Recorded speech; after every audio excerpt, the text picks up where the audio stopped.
Let's count valence electrons for different molecules. So these are going to be molecules that have at least 2, if not more than 2 elements in them. So in this case, I have hydrogen. Remember, this is where hydrogen is right over here. So it's going to have 1 valence electron each times 2, which gives us 2 total valence electrons. You see how easy that is? So the next one has the beryllium, and that's in this column. So beryllium, and sometimes when there's different atoms, I like to make a little list.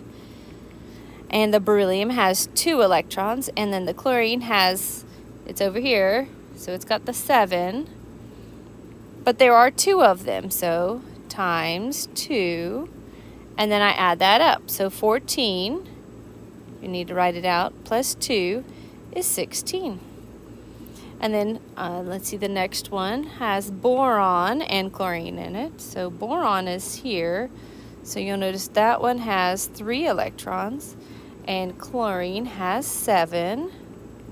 There's a total of 3 of them, that subscript right there. If you want to go ahead and solve it, you can. That's 21, so that gives us 24 total electrons. Do you see how you do it? You just look at where it is. The columns are your shortcut, so you don't have to draw the atom out or write out the configuration and figure out how many valence electrons that there are.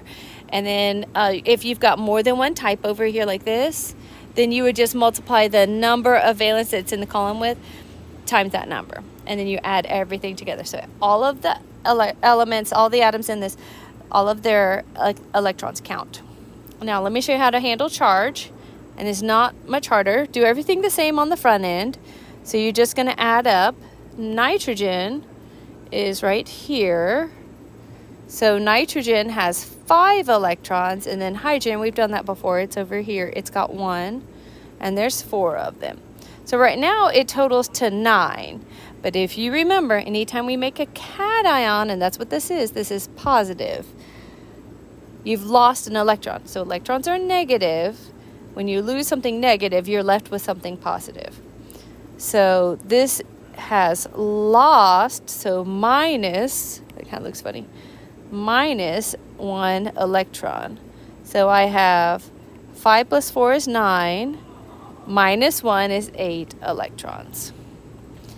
And then if we do this for the NO3, we'll pull him over here. It's still the nitrogen that we did before, and then the oxygen's beside it. So nitrogen has 5 electrons, oxygen has 6, and there are 3 total, which is 18.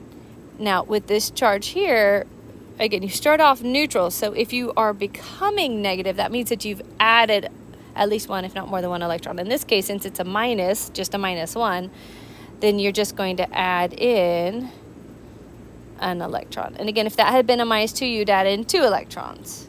So the total count for this, it was 23, but with that electron, it makes it 24 electrons. And that's valence counting. The way you get good at this is just lots of practice.